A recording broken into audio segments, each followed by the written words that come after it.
मी मुख्यमंत्री महोदयांकडे आता लगेच मागणी करणार आहे की आम्हाला डायरेक्ट IPS अधिकारी त्या ठिकाणी कडक असा द्यावा, नवीन द्यावा आणि जो यंग असेल तो द्यावा, ज्याच्यावरती कसल्याही प्रकारचे ॲलिगेशन नसावे अशा प्रकारचा अधिकारी द्यावा।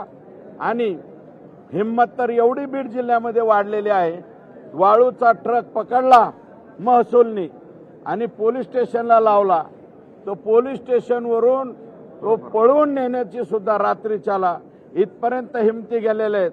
ज्या तहसीलमधून अशी कारवाई झालेली, ज्या पोलीस स्टेशनमधून असे ट्रक्स, टिप्पर किंवा ते डंपर हे पळून नेलेले असतील, त्या सगळ्यांच्या वरती कारवाई या ठिकाणी करण्यात यावी।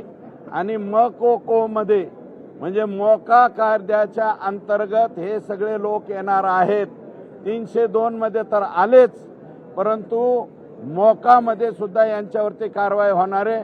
अतिशय चांगलं उत्तर, हे जी दुर्दैवी घटना अतिशय निर्घृण, निष्ठुर आणि अन्यायाची आगळीक झालेली आणि आर्त किंकाळी मी संतोष देशमुख आणि त्यांच्या कुटुंबियाची जी मांडली, त्याला अतिशय समर्पक उत्तर राज्याचे मुख्यमंत्री यांनी दिली, त्याबद्दल मुख्यमंत्री महोदयांचं मनापासून या ठिकाणी आभार मानतो आणि जनतेने पुढे यावं अशा प्रकारची विनंती करतो। घटना घडली तेव्हापासून जे वाल्मिक कराड आहेत त्यांचा संबंध देशमुख प्रकरणाच्या कोणाशी अजून जोडला गेलेला नाहीये, कारण तसे पुरावे पोलिसांना सापडले नाहीत का? कुठेतरी पोलिसांचं काम हे बघा, आतापर्यंत जे माननीय मुख्यमंत्र्यांनी स्टेटमेंट केलंय, माझ्यापेक्षा जास्त इनपुट मला वाटतं त्यांच्याकडे असतील, परंतु वाल्मिक कराड यांचा आता सभागृहामध्ये जो उल्लेख झालेला आहे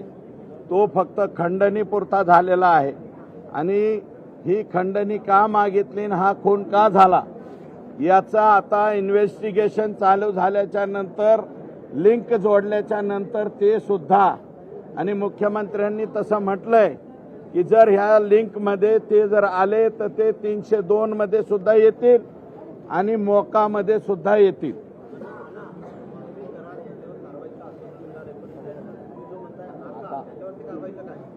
माननीय मुख्यमंत्र्यांनी स्पष्टपणे सांगितलेलं आहे, याच्यामध्ये आका आले तरी बी घेतले जातील आणि आकांचे आका जरी आले तरी सुद्धा त्याच्यामध्ये येऊ शकतील।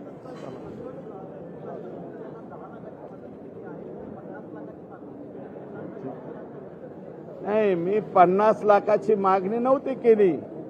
माजलगाव या गावामध्ये मदत फेरी निघाली होती, मला त्यावेळेस कमी माहिती मिळाली होती की 40 ते 50 लाख रुपये गावकऱ्यांनी, माजलगावच्या आणि तिथल्या आमदारांनी स्वतः, प्रकाशदादा सोळंके यांनी आणि ग्रामस्थांनी व्यापारी पेठेमध्ये जाऊन विनंती करून गोळा केली। ती 21 लाख रुपये झालेली आहे। आणि राज्याने आजपर्यंत खुनाच्या गुन्ह्यामध्ये कधीही कोणाला मदत राज्य सरकारकडून झालं नाही, परंतु ही युनिक केस असल्यामुळं त्या ठिकाणी त्यांना मदत राज्याच्या मुख्यमंत्र्यांनी जाहीर केले, त्याच्याबद्दल आम्ही समाधानी आहोत।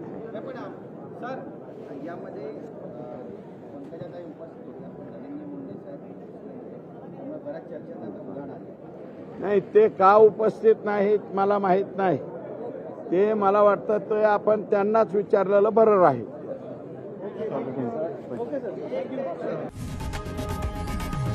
लोकशाही मराठी ऐका, पहा, जागरूक रहा।